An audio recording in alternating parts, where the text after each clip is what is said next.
जब मोशे की व्यवस्था के अनुरूप मरियम और योसेफ के शुद्ध होने के दिन पूरे हुए, वे यीशु को यरूशलेम लाए कि उसे प्रभु को भेंट किया जाए। यरूशलेम में शिमोन नामक एक व्यक्ति थे। वो धर्मी तथा श्रद्धालु थे। वो इज़राइल की शांति की प्रतीक्षा कर रहे थे। उन पर पवित्र आत्मा का आच्छादन था। पवित्र आत्मा के द्वारा उन पर यह स्पष्ट कर दिया गया था कि प्रभु के मसीह को देखे बिना उनकी मृत्यु नहीं होगी। पवित्र आत्मा के सिखाने पर शिमोन मंदिर के आंगन में आए। उसी समय मरियम और योसेफ ने व्यवस्था द्वारा निर्धारित विधियों को पूरा करने के उद्देश्य से शिशु यीशु को लेकर वहां प्रवेश किया। शिशु यीशु को देखकर शिमोन ने उन्हें गोद में लेकर परमेश्वर की स्तुति करते हुए कहा, शिमोन का विदाई गान।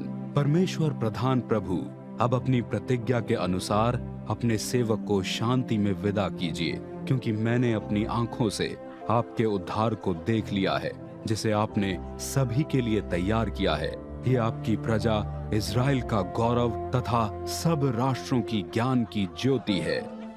शिमोन ने मरियम को संबोधित करते हुए ये आशीर्वचन कहे, ये पहले से ठहराया हुआ है कि ये शिशु इज़राइल में अनेकों के पतन और उत्थान के लिए चुना गया है।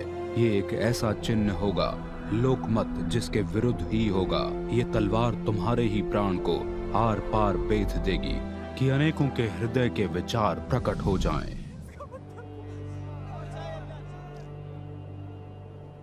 मसीह यीशु के क्रूस के समीप उनकी माता की बहन क्लोपस की पत्नी मरियम और मगदालावासी मरियम खड़ी हुई थी। जब मसीह यीशु ने अपनी माता और उस शिष्य को, जो उनका प्रियजन था, वहां खड़े देखा, तो अपनी माता से बोले, हे स्त्री, ये आपका पुत्र है। और उस शिष्य से बोले, ये तुम्हारी माता है।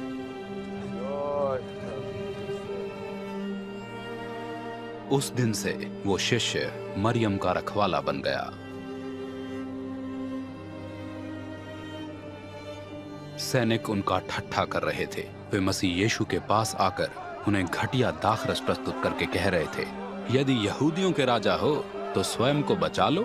क्रूस पर उनके सिर के ऊपर सूचना पत्र के रूप में ये लिखा था, यही वो यहूदियों का राजा है।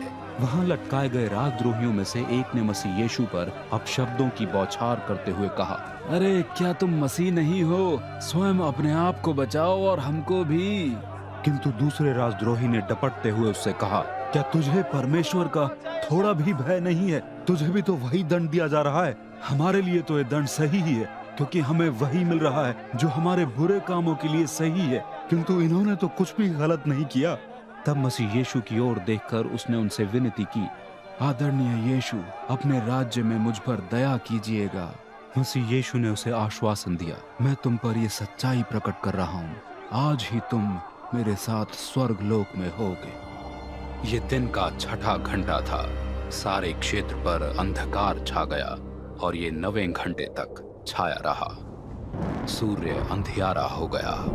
मसीह यीशु ने ऊंचे शब्द में पुकारते हुए कहा, पिता, मैं अपनी आत्मा आपके हाथों में सौंपता हूं।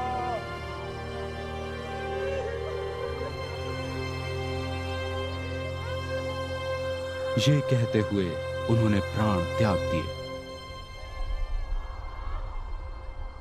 उसी क्षण मंदिर का पर्दा ऊपर से नीचे तक 2 भागों में विभाजित कर दिया गया। पृथ्वी कांप उठी, चट्टानें फट गईं और कब्रें खुल गई। यीशु के पुनरुत्थान के बाद उन अनेक पवित्र लोगों के शरीर जीवित कर दिए गए जो बड़ी नींद में सो चुके थे। कब्रों से बाहर आकर उन्होंने पवित्र नगर में प्रवेश किया तथा अनेकों को दिखाई दिए। सेनापति और वे जो उसके साथ यीशु की चौकसी कर रहे थे, उस भूकंप तथा अन्य घटनाओं को देखकर अत्यंत भयभीत हो गए और कहने लगे, सचमुच ये परमेश्वर के पुत्र थे।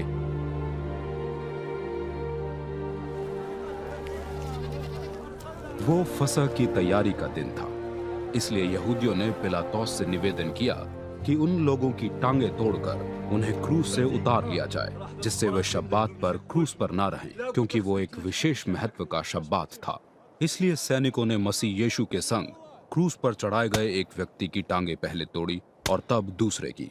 जब वे मसीह यीशु के पास आए तो उन्हें मालूम हुआ कि उनके प्राण पहले ही निकल चुके थे, इसलिए उन्होंने उनकी टांगें नहीं तोड़ी, किंतु एक सैनिक ने उनकी पसली को भाले से बेधा और वहां से तुरंत लहू व जल बह निकले।